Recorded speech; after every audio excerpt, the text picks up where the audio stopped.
Good morning, church family. Pastor Blake here, the pastor of missions here at 9th and O. And I've got Ryan Whitley with me as well this morning. And you may know Ryan's face. He serves on the worship team. He also teaches one of our BFGs as well. Now, Ryan, I don't know about your kids, but on a regular basis, I'll hear my kids ask the question, hey, what would you do if you had $1 million?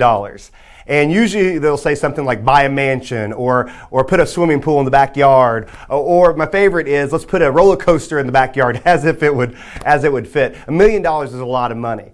And you know, when we think about missions here at 9th and O, over the last decade, we've given over $2 million to support wonderful ministries, missionaries on the ground. And one of those organizations that we support is Five Loaves. Ryan happens to be the vice president of Five Loaves. He's very involved in that ministry. You're involved as well. If you've been giving to the Great Commission offering, that campaign started in December. It will culminate Easter Sunday, but we are attempting to raise $90,000 for the Great Commission offering. We're about 2/3 of the way there. You guys have been so generous in your giving, but when you give, you support important ministries like Five Loaves.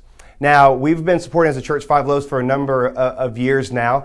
We love Five Loaves, having been there in Ethiopia personally to see the work that they're doing.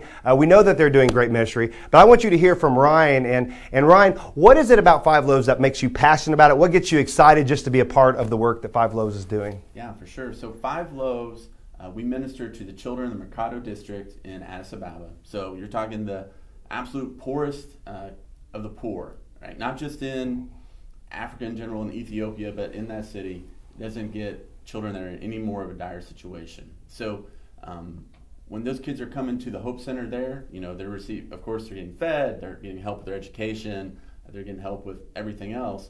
But the best part is that they're being ministered to by Christians there in Ethiopia. And as a result, they're hearing the gospel. They are having these believers love on them and help them. And so it's a great ministry, and it's a great way to, even though we're so far away, to help people that you would not be able to interact with day to day. Yeah, you know, I don't know if you're on social media, but Five Loaves has been dropping tons of posts. I don't know who's over your social media. They're doing a great job. Wonderful to see all the things happening there. But Ryan, how would you tell our people if they wanted to get more involved in Five Loaves? Obviously, we're giving to the Great Commission offering. Is there something that you would say to our folks if they wanted to help even more? Absolutely. So the first thing I would say would be go check out our webpage. It's fiveloaves.life. The number 5 is spelled out. And you can learn all about us, what we do, the kids that we help, and then you can also give. And the great thing about Five Loaves is I can say with 100% surety that every penny that comes in is going to these children and to this ministry. Nothing is used administratively here in the United States. It all goes over there. So you can rest assured that if you are supporting us, that you truly are supporting these kids directly. You know, I think sometimes as Americans we wonder when we give money to these types of organizations, is it really making a difference? You know, I've been on the ground there in Ethiopia working with the kids there at Five Loaves, and I've seen people come to faith in Christ through their ministry. So God is doing redeeming, Christ-honoring work in Ethiopia. 9th and O, it is a joy to be a part of it, and thank you for supporting the Great Commission offering and giving to Five Loaves.